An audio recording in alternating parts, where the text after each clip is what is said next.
terminar com os sofrimentos, a gente tentar sair daqui com alguma coisa na prática, como lidar com as dificuldades, como lidar com os sofrimentos, como lidar com, na vida, todas as situações que não são exatamente como a gente imaginava, como enxergar isso com mais emuná e tentar, se Deus quiser, ter uma atitude diferente. Na aula passada, a gente falou sobre a Hagata Mazal, coisas que fluem de cima para baixo, que não dependem praticamente dos nossos atos nessa vida, tem a ver com a função específica de cada pessoa, o objetivo que cada pessoa veio consertar nesse mundo. Cada um vai receber ferramentas que ele precisa para cumprir o seu trabalho. Então a gente falou que, na verdade, a inveja, ela vem da gente não entender que cada um tem um propósito, cada um tem um trabalho, cada um precisa de ferramentas, e é para isso que a gente veio nesse mundo, para cada um fazer a sua tarefa. Então, quando a gente começa a sabotar outras pessoas, quando a gente começa a prejudicar outras pessoas, o que acontece? Eu estou prejudicando o mundo como um todo. Porque se essa pessoa não fizer o trabalho dela, o mundo como um todo vai ficar faltando. Então a gente não tem que primeiro ter inveja de ninguém, saber que a gente tem o que a gente precisa ter, e a gente tem que estar sempre contente com tudo que a gente tem, sabendo que é isso que Deus ele mandou pra gente, e é isso que eu preciso para o meu trabalho. Se eu não tenho alguma coisa, significa que eu não preciso. Se o outro tem, significa que ele precisa. Então a gente não precisa ajudar Deus. Deus ele sabe fazer as coisas, a gente não precisa dar mãozinha para ele, não precisa ensinar Deus a trabalhar. A gente, na maioria das vezes, a gente quer apontar, olha Deus, por que esse não aconteceu isso? A gente quer ensinar Deus a trabalhar. Então isso é um pouco de chutzpah, um pouco de descaramento e de falta de humildade quando a gente quer ensinar Deus como ele trabalha. Então, isso, na verdade, tem um bom. Para ter, a gente já falou, na verdade, que isso sim tem a ver com os nossos atos. É proteção particular de Deus, de acordo com os seus atos. E quando te acontece uma coisa assim, que fala, nossa, naquela hora eu estava precisando disso, aí passou não sei quem e me ajudou, sim. Isso é Hashem ele fez, então isso tem sim a ver com os nossos atos. Asgarra para ti. Eu queria fazer uma pergunta. Sim. Eu tenho minha concepção com relação à diferença entre inveja e cobiça. Sim. Tá? Porque normalmente quando você lê não cobiçarás, você nunca leu não invejarás, você lê não cobiçarás. Sim. Então, eu não sei se eu estou certa. A inveja, eu quero uma coisa sua, eu achei bonito, eu fico invejando. Agora a cobiça, eu na minha cabeça, eu quero tirar o que é seu, é isso? Então, existe o conceito da inveja positiva, que é chamado de Kinat Sofrim. O que é Kinat Sofrim? Quando a gente vê alguém que está tendo sucesso, eu me espelhar nessa pessoa para também querer ter o sucesso, isso é uma inveja positiva. Principalmente quando é voltado para o lado espiritual. Quer dizer, quando a gente começa a ter inveja da parte material, mesmo que não é uma inveja de querer tirar o que é dos outros, isso já tem um lado um pouco negativo dessa inveja. Então, entre aspas, a cobiça era um pouco mais pesada do que a inveja. Sim. Mais ou menos, porque a cobiça eu quero o que é da pessoa. Isso, eu não quero igual, eu quero o que é da pessoa. pessoa. Quer tirar o que é dela para ficar para mim. E você não quer que a outra seja ruim para ela. Você não quer que a outra se estrepe. Você não quer tirar. Não, então, essa é inveja positiva. Você não quer tirar do outro, né? Você também quer para você. Sim. Você simplesmente gostou. Então a gente falou sobre todas as ferramentas, sobre o nosso trabalho e tudo relacionado com a nossa parte, a parte da nossa alma dentro da alma de Adam Arishon. Então tudo isso vai definir qual é o meu trabalho nesse mundo. Tem aquele que vem vencer o teste da riqueza, tem aquele que vem vencer o teste da pobreza, cada um de acordo com o seu potencial. E a gente já explicou que aonde está a justiça de Deus, a justiça vai estar que Deus vai julgar cada um de acordo com o trabalho dela. Então a pessoa não podia dar muita tzedakah, que nenhum consegue doar uma sinagoga inteira e outro consegue dar um pouquinho na esquina. Às vezes aquele que doa para a sinagoga inteira, ele faz isso com orgulho, ele faz isso sem boas intenções, enquanto aquele que dá para ajudar com 5 reais na esquina, ele faz de coração, ele faz com alegria. Para Deus vai valer mais aquela doação de 5 reais do que aquela doação de milhões que foram feitas para a pessoa aparecer. Não foi pela honra de Deus, foi pela honra da própria pessoa, para ele receber aqui no mundo. Então, tudo que vai acontecer vai estar conectado, né, com a visão que Deus tem da nossa criação, desde o momento da criação do mundo, a participação de cada alma dentro da construção de um mundo perfeito, e assim vai ser o nosso julgamento. Tem alguns que vieram para ser mais inteligentes, tem alguns que vieram com menos inteligência, tem pessoas que vão vir para ser ricas, tem pessoas que vão vir para ser pobres, cada um de acordo com a sua função que Deus tem para ela no mundo. E a gente falou que o nosso julgamento vai ser cada um na sua área onde ele está em guerra. Tem áreas da nossa vida que já são áreas conquistadas, tem áreas onde a gente está lutando, e tem áreas que estão além do nosso poder, né, de conseguir tomar decisões nessa área. A gente é julgado na área de guerra. Então essa área de guerra muda de acordo com a pessoa. Um grande tzadik, o maior da geração, ele tem um tipo de guerra diferente da nossa guerra. Então a gente trouxe um exemplo de uma pessoa que ele é um assassino, e um dia ele tem misericórdia e ele não mata a pessoa, e ele ganhou o Olam Haba por causa disso. Ele tem um mundo vindouro. Peraí, se não assassinar alguém dá direito ao mundo vindouro, a gente está Baruch Hashem, estamos bem servidos. E a verdade é que não é. Para a gente não matar uma pessoa, não assassinar, é área conquistada. Não é isso que a gente está sendo testado. A gente está sendo testado na nossa área de guerra, cada um na sua área, no seu nível, a honestidade que a gente tem quando a gente faz as coisas. A gente não vai ser julgado, por exemplo, Baruch Hashem, hoje eu não assaltei ninguém a mão armada na rua. Isso é área conquistada. Mas eu fui honesto no escritório, eu uso coisas do escritório para coisas pessoais, eu fico no telefone resolvendo coisas pessoais na minha hora de trabalho. Isso sim é a nossa guerra, isso sim é a nossa área que a gente poderia dominar, e às vezes a gente tem as conquistas, e às vezes a gente tem os nossos tropeços. Esse é o nosso Olam Haba. Então a gente falou, Deus ele vai julgar cada um de acordo com o seu potencial. Mesmo que Moshe Rabbeinu, ninguém vai chegar num nível absoluto, num nível maior do que Moshe Rabbeinu, mas a gente tem o potencial de chegar no limite para cada um, dentro do que Deus espera de cada um. A gente pode fazer como Moshe Rabbeinu, chegar no nosso limite de aproveitar no máximo o nosso potencial. Falando um pouquinho, né, do conceito do Baal Teshuvah, o quanto o Baal Teshuvah é bem visto aos olhos de Deus, né, uma pessoa que tinha dificuldades para conseguir tomar decisões. A área de guerra dele é se ele vai comer ou não aquele hot dog, se ele vai entrar ou não no McDonald's, principalmente alguém que acostumou a vida inteira assim fazer isso. Cada vez que ele consegue passar no McDonald's e não comer, cada vez que ele passa pela salsicha e ele não entra lá para comer um hot dog, ele está ganhando o Olam Haba dele. Então por isso que tem um mérito tão grande o Baal Teshuvah, da onde ele saiu e aonde ele conseguiu chegar. Quer dizer, alguém que já provou do proibido e consegue vencer, essa pessoa tem um mérito muito grande.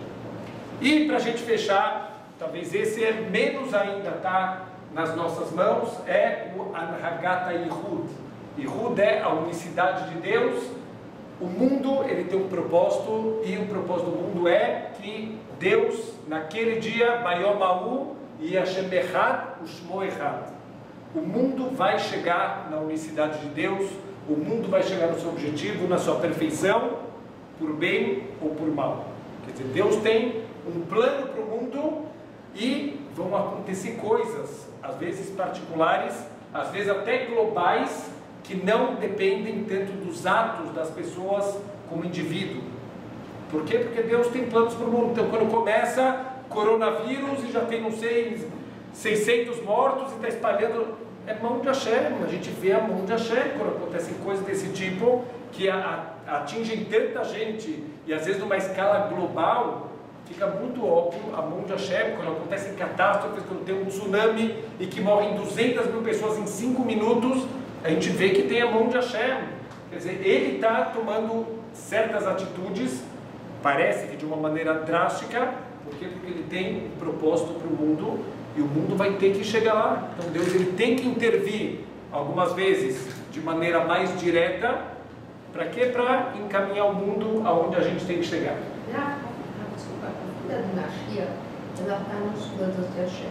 Sim, E sim. da gente, Sim. ela vai acontecer de qualquer forma. Então, por que fala que a gente apressa isso? A gente pode apressar para que ele venha de uma maneira positiva. Quer dizer, se ele vier, entre aspas, à força, pode vir com muito sofrimento, com guerras, com mortes, a gente pode fazer com que ele venha de uma maneira positiva. Se a gente estiver conectado com o Torá e Mitzvot e preparar o mundo para a vinda dele, então ele vai vir sem esses sofrimentos. Se Deus precisar, então é a diferença que é muito marcante entre o desfecho de Purim e o desfecho da Shoah. Os dois eram para acontecer uma Shoah. Em Purim também, a Shoah estava com um dia marcado. Quer dizer, ia ser uma Shoah que em um dia ia exterminar o povo judeu. E terminou com um final feliz, Baruch Hashem.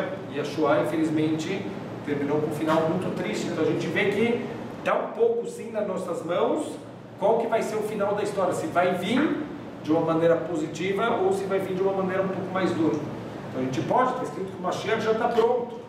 Já terminou o decreto da destruição do Beit HaMikdash há muito tempo, já vai dar 1000 anos que terminou o decreto.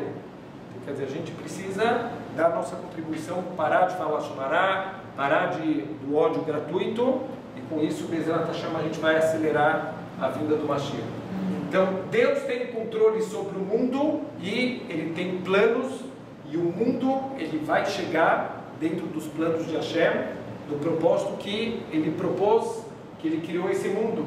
Então, olha que o Ramchal fala, e olha como isso se encaixa perfeito no que está acontecendo nos nossos dias. No fim dos tempos, Anhagat HaYichud vai ser predominante. Por quê? Porque está acabando o tempo. O mundo está chegando 5.780. A gente tem até 6.000 anos, quer dizer, estamos no final dos tempos, literalmente. No final dos tempos, Anhagat HaYichud vai ser predominante. O Ramchal escreveu isso há 400 anos atrás. Coisas terríveis vão acontecer, deixando a impressão que não tem controle, não tem castigo e não tem recompensa. Qual é a grande pergunta da Shoah? Aonde estava Deus?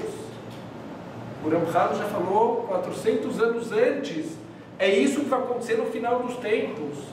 Vão ter coisas terríveis. Por quê? Porque o mundo vai ter que chegar. A purificação do povo judeu, ela vai ter que acontecer, por bem ou por mal. Ou a gente vai purificar através dos nossos bons atos, ou o aleino vai ser através de sofrimentos, através de dificuldade. Os dois podem purificar. Um é mais doloroso, um é menos doloroso. A escolha é nossa. A gente faz essa escolha. Então a grande pergunta, aonde estava Deus no holocausto? E escutei do Rav Norkenshal a pergunta ao contrário. Aonde não estava Deus no holocausto? Porque é tão óbvio a mão de Deus, com todos os sofrimentos, com todas as dificuldades, mas é tão óbvio que tinha alguém canalizando a coisa.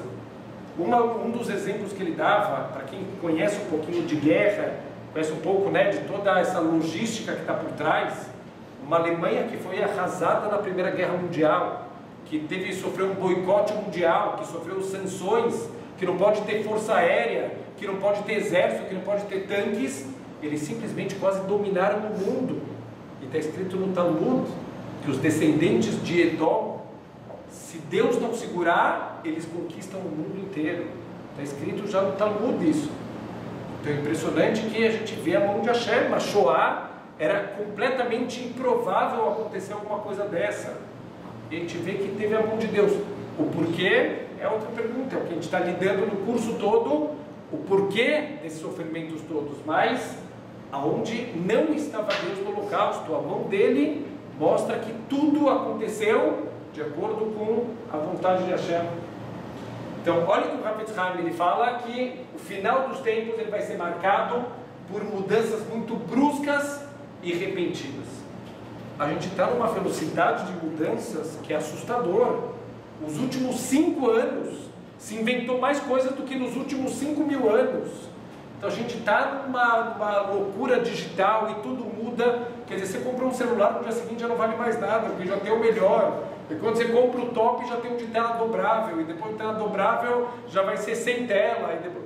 Assim vai, é uma loucura. Então no final dos tempos vão ter mudanças muito bruscas e muito repentinas, E o mashal seria como um cartão postal. Então, quando a gente escreve um cartão postal, a gente escreve, começa com letras grandes, a gente não se preocupa muito com o que a gente vai escrever. Depois a gente começa a ver que o espaço está terminando, a gente começa escrevendo, a letrinha cada vez menor, até que no final já não dá nem mais para ler, de tão pequenininho, já não dá mais para ler o que está escrito. Quer dizer, no final dos tempos, tem que acontecer tanta coisa, mas tanta coisa, para o mundo chegar no seu objetivo, as mudanças vão ser bruscas. A gente está vivendo várias vidas em uma só.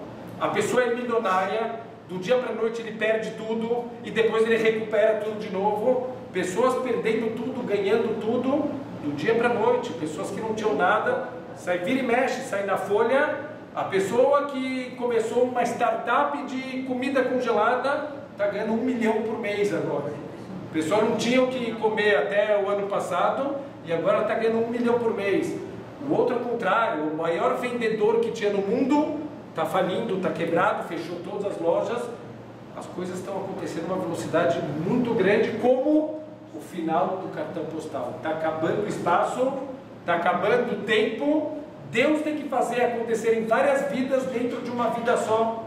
Assim acontece nos nossos dias. A gente vê o que está predominando justamente é a Anhagat HaYichud, quer dizer, a unicidade de Deus. Deus vai fazer o mundo chegar aonde tem que chegar, por bem ou de uma maneira mais dura. Todas as vezes na história do povo judeu, a gente percebeu essa intervenção divina. Toda vez que o povo judeu começa a sair do trilho, Deus tem que colocar de volta no trilho. Então, foi uma escolha nossa sair do trilho. E Deus, como um pai bondoso, um pai misericordioso, ele precisa colocar a gente. Às vezes um pai bondoso faz parte da bondade dele e dá um tapa no filho. Por amor ao filho, às vezes tem que colocar o filho de volta no trilho. Deus às vezes precisa colocar a gente também de volta no nosso trilho. Então, conclusão do nosso curso de que por que pessoas boas elas sofrem e pessoas ruins têm sucesso, isso é uma mentira. Pessoas boas, coisas boas acontecem com pessoas boas, coisas ruins acontecem com pessoas ruins. O que sim, e isso é o que engana os nossos olhos, coisas dolorosas acontecem com pessoas boas, não coisas ruins. Coisas aparentemente boas acontecem com pessoas ruins, mas não são realmente coisas boas. A gente vai vendo muitas vezes na história o que parecia bom, vários exemplos que a gente deu, aquele irachá, aquela pessoa ruim que parecia que estava tendo sucesso, a gente viu o final dela. Muitas vezes a gente não vê o final da história porque pela nossa limitação. Mas não quer dizer que é doloroso alguma coisa que é ruim. Aquele machado, aquela ideia da pessoa que vai no médico e ele tem que passar por uma cirurgia, a cirurgia está salvando a vida dele. É doloroso, mas não pode falar que é ruim, porque aquilo está salvando a vida da pessoa. Às vezes Deus precisa mandar para a gente coisas um pouco mais doloridas, mas tudo isso é por amor e são, no final das contas, coisas boas. Então, essa ideia de coisas ruins acontecendo com pessoas boas, isso não existe, isso é ilusão de ótica que Deus criou para quê? Para dar para a gente livre-arbítrio. A palavra-chave da criação do ser humano é livre-arbítrio. Se tudo fosse muito óbvio, se tudo fosse muito aberto, escancarado, a gente não ia ter livre-arbítrio. Deus precisa se ocultar, e parte do ocultamento de Deus é criar ilusões de ótica.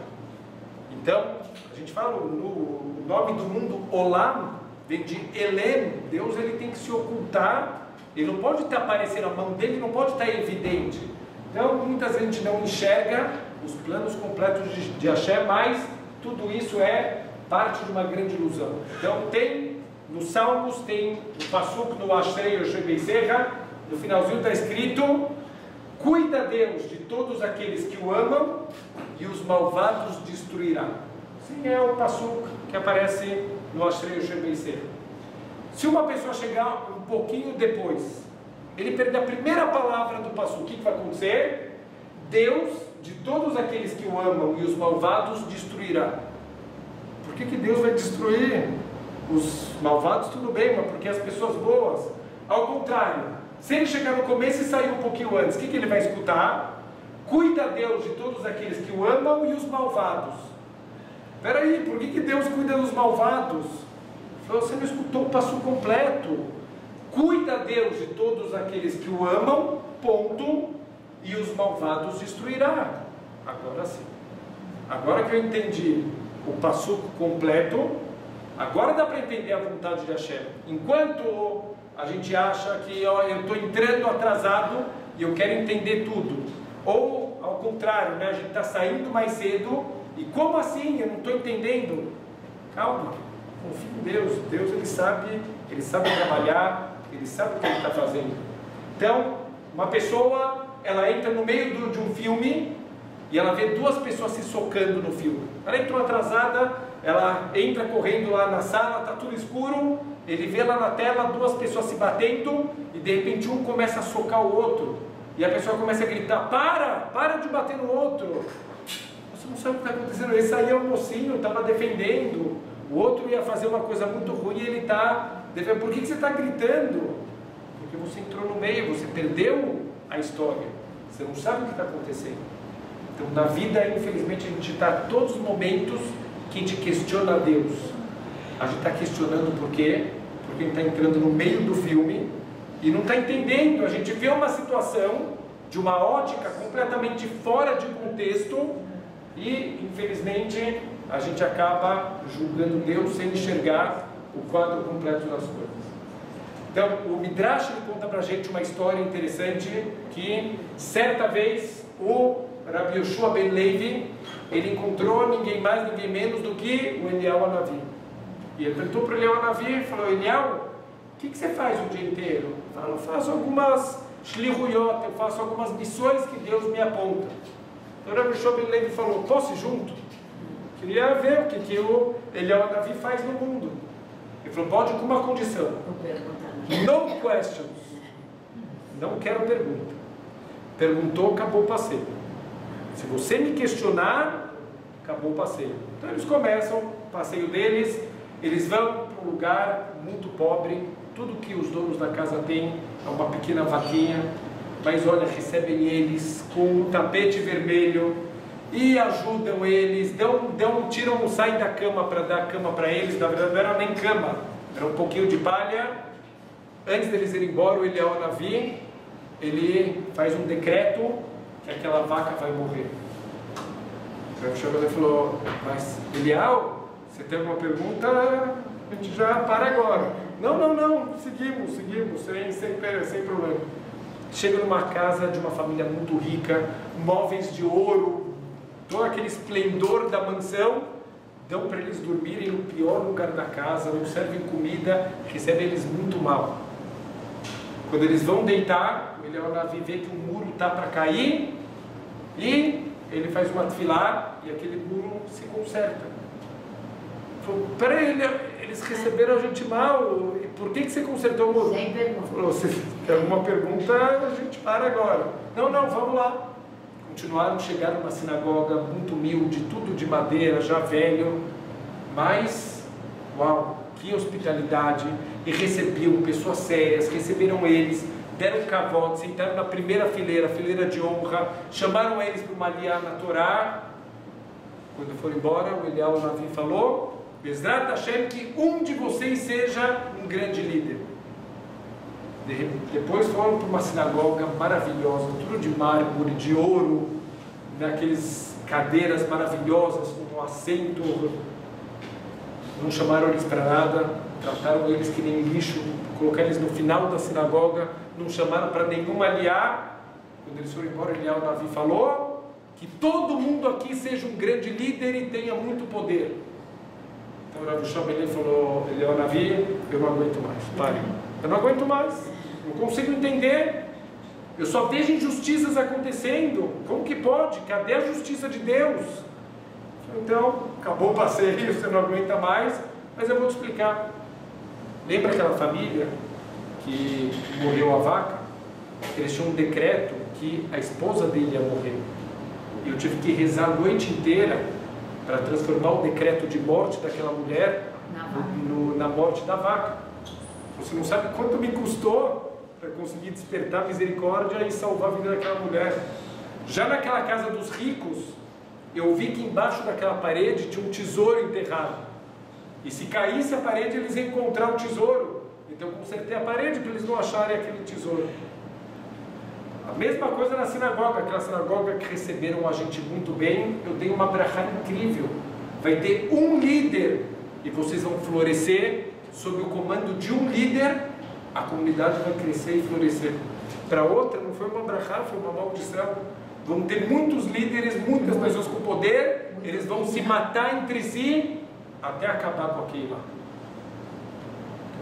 Agora a gente começa a entender um pouco mais que tem outros cálculos e a gente é muito imediatista. A gente quer entender tudo, né? A gente quer entrar no bonde andando e sentar na janela. A gente quer do bom e do melhor, entender tudo, saber tudo e que tudo seja principalmente do nosso jeito. Bordar rapidinho, né? Pois é. Então, olha que impressionante, por que a gente não pode questionar Deus? Tudo que está acontecendo na nossa vida é uma combinação de muitos fatores. Imagina se um computador já faz bilhões de cálculos por segundo, Hashem que criou o criador do computador, imagina a velocidade de cálculos de Hashem. Então tudo que está acontecendo é uma combinação de atos nessa vida, atos que aconteceram em vidas anteriores, o propósito particular de cada pessoa no mundo e o propósito do mundo como um todo, tudo acontecendo ao mesmo tempo. Então não dá para apontar o dedo e falar, olha, aconteceu isso por causa disso. Por que aconteceu a Shoah? Não tem nenhum ser humano tem a chutzpah, tem o descaramento de falar, eu sei explicar a Shoah. Não existe um ser humano que sabe explicar. A gente pode entender que existe uma bondade divina, que era uma época que o povo judeu estava muito assimilado, mas alguém falar, eu entendo a Shoah, e cada sofrimento coletivo e particular é mentira. Ninguém consegue entender todos os cálculos de Hashem. O que a gente pode ter certeza, quem permitiu que a Shoah acontecesse é um ser de misericórdia infinita. Só ele sabe os cálculos de misericórdia que foram usados para permitir tudo aquilo que aconteceu, baseado principalmente no conceito que a vida não termina aqui. Quando alguém falece nesse mundo, aí sim começa a vida verdadeira. Tem uma cena de um filme interessante, um filme não judaico, mas baseado em conceitos espíritas, mas eles pegaram um conceito interessante. Mostra, na época do Holocausto, os judeus todos, eles mostram um filme que mostra quando uma pessoa morre, ela tem que passar por um processo de limpeza, por muitos sofrimentos, e mostra na época da Segunda Guerra Mundial, as almas dos judeus todas direto indo para os mundos mais elevados. Pessoas que morreram al-Kiddush Hashem, eles vão direto para os mundos mais elevados. Então a gente não tem ideia dos cálculos de Hashem, e mesmo assim a gente está o tempo inteiro questionando o porquê que ele faz as coisas. E também, eu quero falar isso com muita modéstia, os tzadikim também falam, né, que quando eles faleceram, é uma forma diferente, né, de como eles estão nas sepulturas, ou as sepulturas dele tem uma energia toda de pessoas que fizeram tantas mitzvot, Lemana Kodesh, né? Com certeza.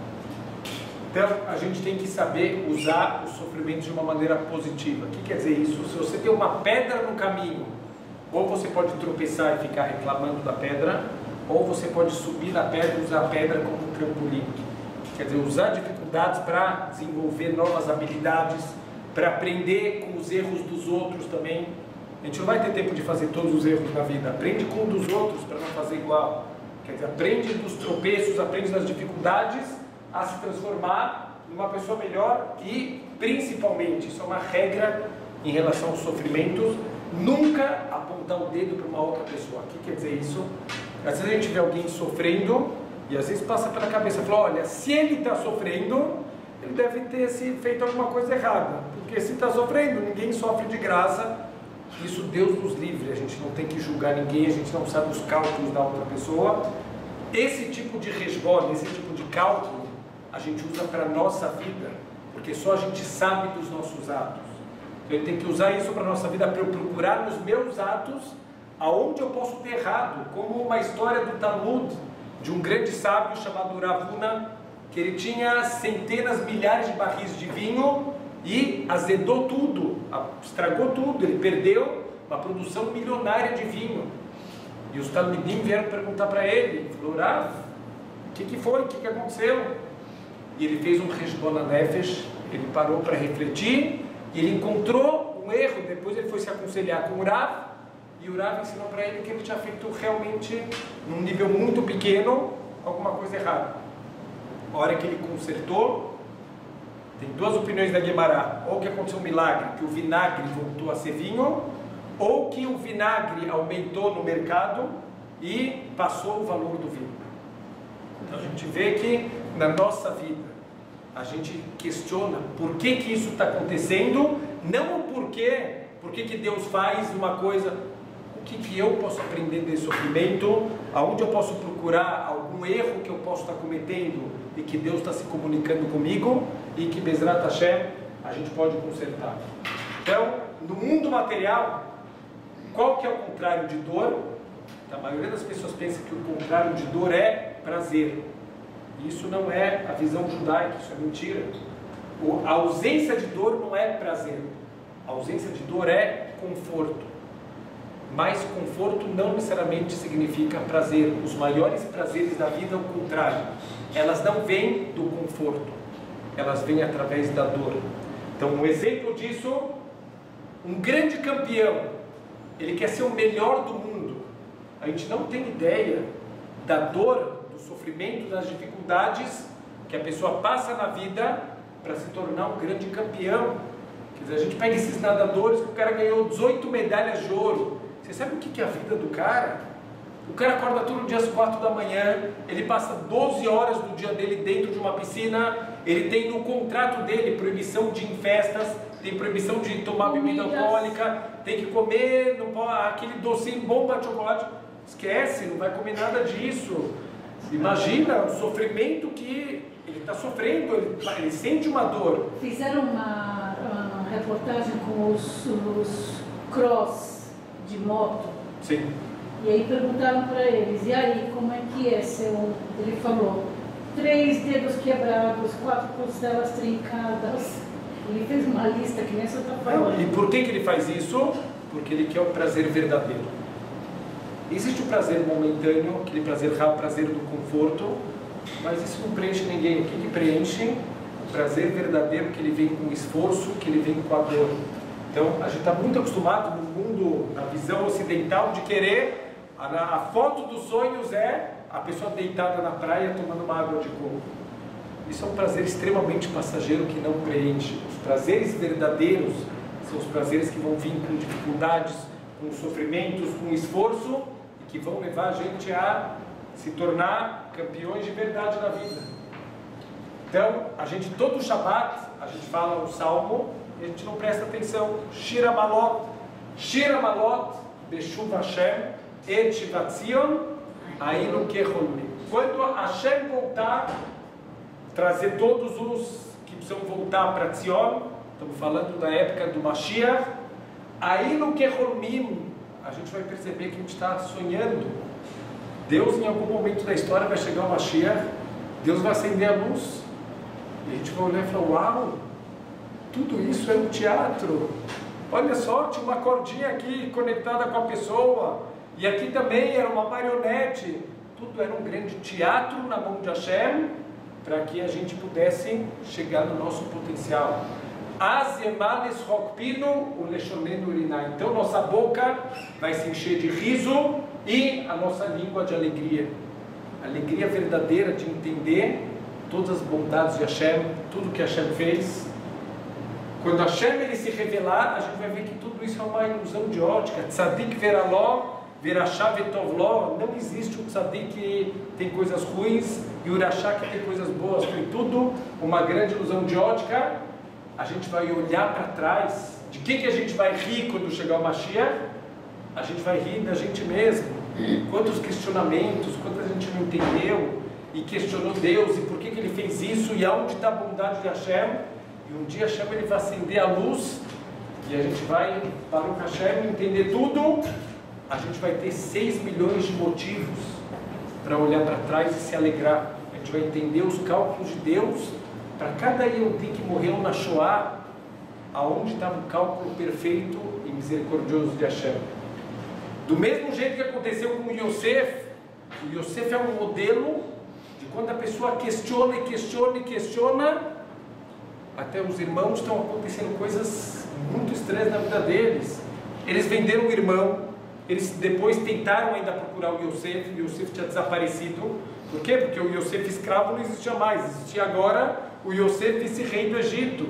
E eles vão para lá, e eles são acusados de espiões, e quando eles voltam para casa, o dinheiro aparece na mala deles. Quando eles vão do Egito, o Egito fala, não, mas ninguém colocou nada, a gente recebeu o dinheiro.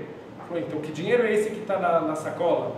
E aí acusam o irmão de roubar o cálice de prata. Ele sabia que o Binyamin nunca ia roubar nada. Estão acontecendo coisas muito difíceis de entender. O que está acontecendo? De repente, Ani Yosef. Ó, entendemos tudo. Os últimos 22 anos da vida, com uma frase, eles entenderam tudo, todas as dificuldades, todos os sofrimentos, tudo que não entendiam, que não fechava, com uma frase do Yosef, eles fecharam todas as contas. Então, no final dos tempos, fala o Hafetz Haim, que Hashem ele vai falar, Ani Hashem. Uau! A gente vai entender tudo. A gente vai ver cada detalhe, todos os fiozinhos. A gente vai ver que estavam conectados em alguma coisa muito maior, muito mais perfeita do que a gente consegue enxergar com os nossos olhos, que são limitados e imperfeitos. Então tem uma história de uma criancinha, um dia ele vê a mãe lá costurando, e ele vê a mãe está usando linha clara, linha escura. Falou, mãe, que bagunça você está fazendo aí, que coisa horrorosa. Às vezes é uma linha clara, vermelha, verde, mistura tudo. A mãe falou, filho, faz uma coisa, vai brincar lá fora, deixa a mamãe trabalhar, daqui a pouquinho você vem ver o que a mamãe fez. Então a criança foi fazer as brincadeiras dele, quando ele volta, a mãe coloca ele no colo, ele vê um desenho maravilhoso. Uau, tem um barco que está navegando no mar, tem as nuvens no céu, tem as montanhas no fundo. Mãe, que desenho lindo, como que saiu isso? Então a mãe fala, filho, você não percebeu? Quando eu estava fazendo o desenho, que eu estou seguindo um padrão aqui. Eu tenho já um desenho pré-preparado quando eu estou usando as linhas. Para sair esse desenho bonito, às vezes tem que usar linha clara, às vezes tem que usar linha escura. A Hashem da nossa vida é a mesma coisa. A gente olha para Hashem, tem dias que a Hashem está usando linhas claras, tem dias que a Hashem está usando linhas escuras. E a gente pergunta, Hashem, o que você está fazendo com a minha vida? Ele falou, vai fazer o teu trabalho. Um dia eu vou te pegar no colo e eu vou te mostrar o desenho da tua vida. Você vai ver que desenho maravilhoso que tua vida ela está formando. Então, a frase que a gente tem que guardar desse curso é: se agora nós entendermos que a gente não pode entender tudo, então a gente vai ter entendido tudo. Quando a gente entender a nossa limitação, quando a gente entender o quanto a gente está entrando no meio da história e saindo antes do final da história, mas existe Baruch Hashem, um Criador misericordioso, que Ele criou a gente, Ele criou o mundo inteiro com misericórdia, Ele tem um plano que Ele está seguindo para cada pessoa, agarrar para ti, de uma supervisão particular, para o mundo inteiro como um todo. Deus, Ele está controlando tudo, e tudo com bondade, tudo com uma grande misericórdia. Então a gente tem que, todos os dias, pedir para Deus força para mudar o que a gente pode mudar, paciência para aguentar o que a gente não pode mudar, e sabedoria para distinguir aonde a gente tem que aceitar e aonde a gente tem que se levantar e fazer a nossa parte.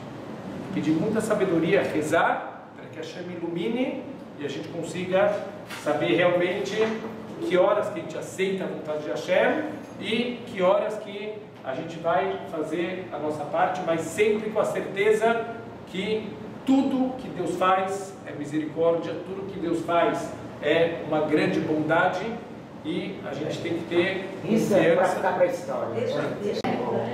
Eu quero só depois, eu quero só mostrar um vídeo também que vale a pena. Também.